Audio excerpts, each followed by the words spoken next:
Hello दोस्तों, स्वागत है आपका मेरी YouTube channel let's study with Poonam में, जिसमें हम जीके जीएस से रिलेटेड टॉपिक के बारे में चर्चा करते हैं।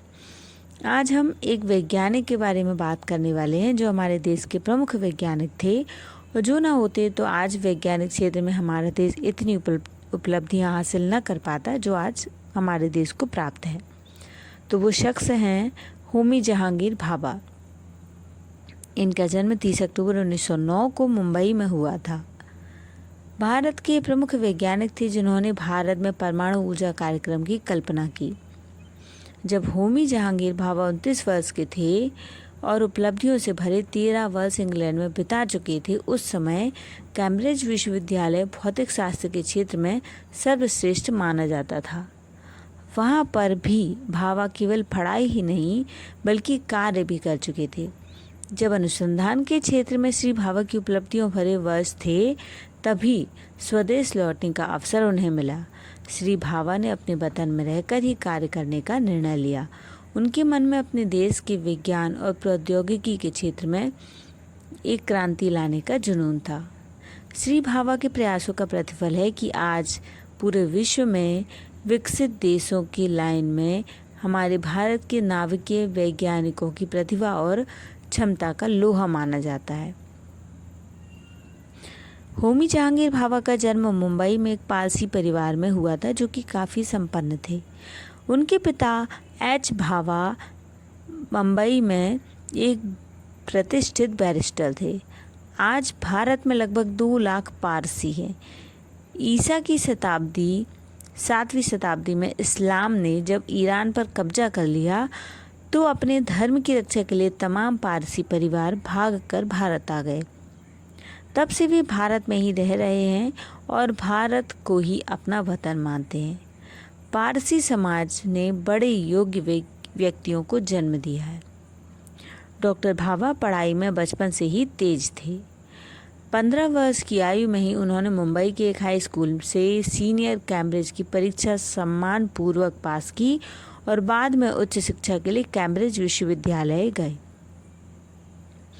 वहाँ भी उन्होंने अपनी असाधारण प्रतिभा का परिचय दिया। डॉक्टर भाभा जब कैम्ब्रिज में अध्ययन और अनुसंधान कार्य कर रहे थे और छुट्टियों में भारत आए हुए थे, तभी सितंबर 1939 में द्वितीय विश्व युद्ध छिड़ गया। उस समय हिटलर पूरे यूरोप पर तेजी से कब्जा करने जा रहा था। इंग्लैंड पर हमला सुनिश्चित दिखाई दे रहा था। इंग्लैंड के अधिकांश वैज्ञानिक युद्ध के लिए सक्रिय हो गए और पूर्वी यूरोप में मौलिक अनुसंधान कार्य ठप हो गया। ऐसी परिस्थितियों में इंग्लैंड जाकर अनुसंधान कार्य जारी रखना डॉक्टर भाभा के लिए असंभव हो गया था। डॉक्टर भाभा के सामने यह प्रश्न था कि वे भारत में क्या करें। उनकी प्रतिभा से परिचित कुछ विश्वविद्यालयों ने उन्हें अध्यापन कार्य के लिए आमंत्रित किया। अंततः डॉक्टर भाभा ने भारतीय विज्ञान अनुसंधान संस्थान बेंगलोर को चुना, जहां वे भौतिक शास्त्र विज्ञान के प्राध्यापक के पद पर कार्य करते रहे।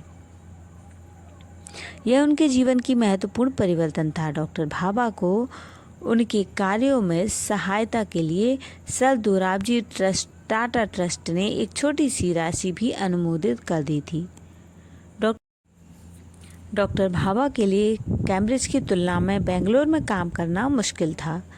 कैम्ब्रिज में वे सरलता से अपने वरिष्ठ लोगों से संबंध बना लेते थे, परंतु बेंगलोर में यह उनके लिए चुनौतीपूर्ण था। उन्होंने अपना अनुसंधान कार्य जारी रखा और धीरे धीरे भारतीय सहयोगियों से संपर्क बनाना शुरू किया।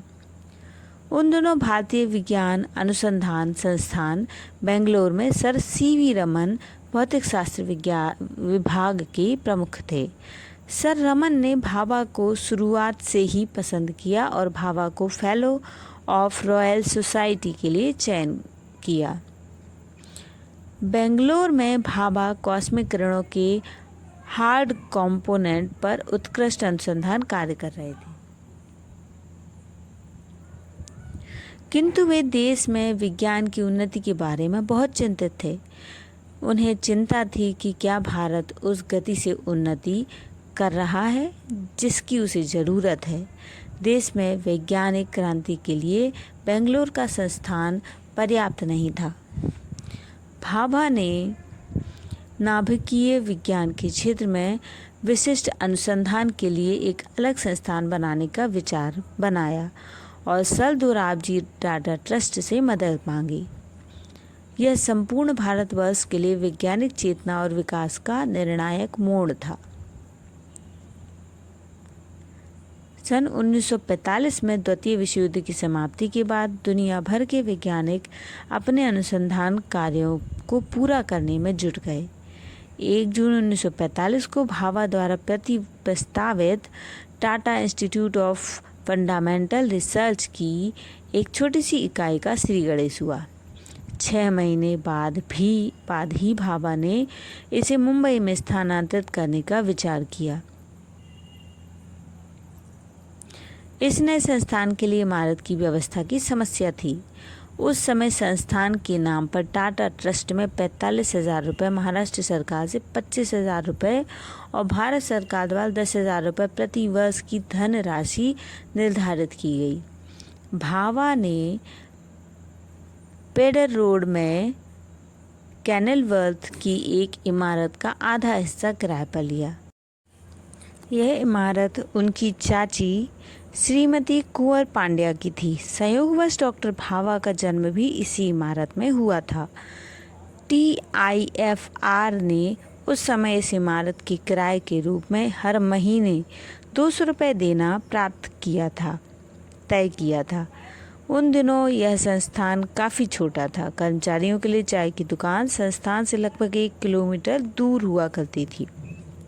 श्रीमती पांड्या ने कर्मचारियों की चाय अपनी रसोई से ही बनाने की इजाज़त दे दी।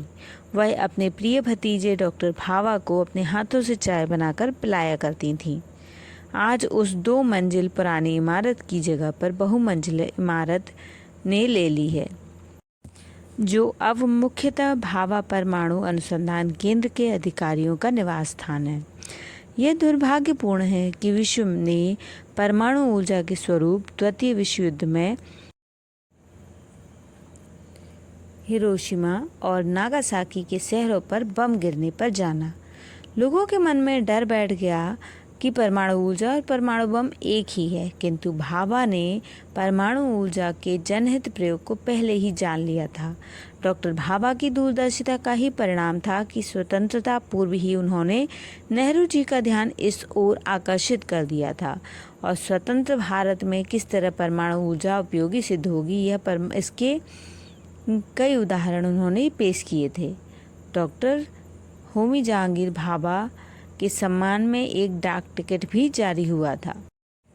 सन 1966 में डॉक्टर भाभा के अकस्मात निधन से देश को गहरा आघात पहुंचा। उनके द्वारा डाली गई मजबूत नींव के कारण ही उनके बाद भी भारत में परमाणु ऊर्जा कार्यक्रम अनवरत विकास मार्ग पर चलते रहे। डॉक्टर भाभा के उत्कृष्ट कार्यों के सम्मान स्वरूप तत्कालीन प्रधानमंत्री श्रीमती इंदिरा गांधी जी ने परमाणु ऊर्जा संस्थान ट्रॉम्बे AEET को डॉक्टर भाभा के नाम पर भाभा परमाणु अनुसंधान केंद्र रखा। आज यह अनुसंधान केंद्र भारत का गौरव है और विश्व स्तर पर परमाणु ऊर्जा के विकास का पथ प्रदर्शक भी रहा है। तो दोस्तों, हमने वीडियो में डॉक्टर भाभा के बारे में जानने का कुछ प्रयास किया है। अगर हमारा वीडियो आपको पसंद आए तो हमारे चैनल को लाइक, शेयर और सब्सक्राइब जरूर करें। धन्यवाद दोस्तों।